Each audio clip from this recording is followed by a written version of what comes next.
Hello friends, to make a part having a rectangular bottom and circular top using the Solidworks Sheet method feature, let us first make a rectangle and give the dimension.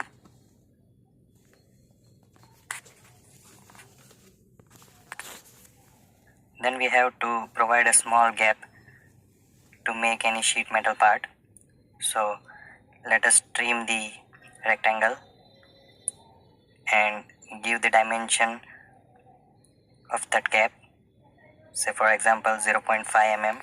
As you all know, sheet metal part is not a close contour part. Then exit the sketch and create a plane at what height you want to draw the circle. So I have created the plane, and now let's draw a circle. Give the dimension of the circle, and again we have to give the gap in a circle.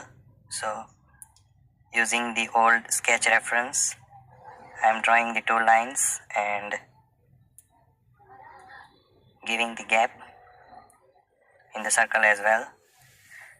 Now let's select the sheet metal lofted band, select both the sketches and give the parameters. If you want to change the parameters, then change it accordingly and select OK. Now it has created the sheet metal part having the circular top and rectangular bottom, and you can see the flat pattern using the flat pattern. Thank you.